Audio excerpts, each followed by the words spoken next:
ಇನ್ನು DCM DK Shivakumar ಅವರು ಪರಪ್ಪನ ಅಗ್ರಹಾರ ಜೈಲಿಗೆ ಹೋಗಿ ನಿನ್ನೆ ಇಬ್ಬರು ಶಾಸಕರನ್ನ ಭೇಟಿಯಾಗಿ ಬಂದಿದ್ರು. ಇದೀಗ ಅದೇ ವಿಚಾರವಾಗಿ ಪ್ರಹ್ಲಾದ್ ಜೋಶಿ ಅವರು ಮಾತನಾಡಿದ್ದಾರೆ. ಡಿಸಿಎಂ ಡಿಕೆ ಶಾಸಕರ ಖರೀದಿಗೆ ಮುಂದಾಗಿದ್ದಾರೆ. ಜೈಲಿಗೆ ಹೋಗಿ ನನ್ನ ಪರ ಬನ್ನಿ ಅಂತ ಹೇಳಿದ್ದಾರೆ ಅಂತ ಹೇಳಿ ಕೇಂದ್ರ ಸಚಿವ ಪ್ರಹ್ಲಾದ್ ಜೋಶಿ ಅವರು ಮಾತನಾಡಿದ್ದಾರೆ.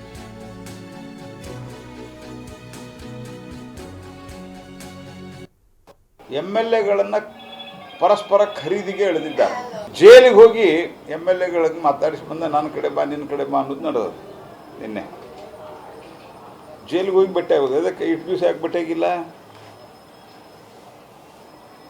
ಅವ್ರು ಅಕಸ್ಮಾತ್ ಬೇಗ ಹೊರಗೆ ಬಂದ್ರೆ ನಮ್ಮ ಕಡೆ ಇರಲಿ ಅಂತ, ಅಥವಾ ನಾಳೆ ವೋಟಿಂಗ್ ಬಂದ್ರೆ, ಯಾಕಂದ್ರೆ ಸಿದ್ದರಾಮಯ್ಯ ಅವರು ಭಾಳ ಕಡೆ ವರದಿಯಾಗಿರೋದು ನಾನು ಕೆಳಗಿಳಿಸ್ತೀರಿ ಅಂದ್ರೆ ವೋಟಿಂಗ್ ಮಾಡಿರಿ ಅಂತ.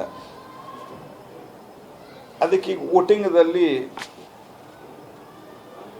ತಮ್ಮ ನಂಬರ್ ಜೋಡಿಸೋದಕ್ಕೆ ತಯಾರಾಗಿ ಕೂತಿದ್ದಾರೆ.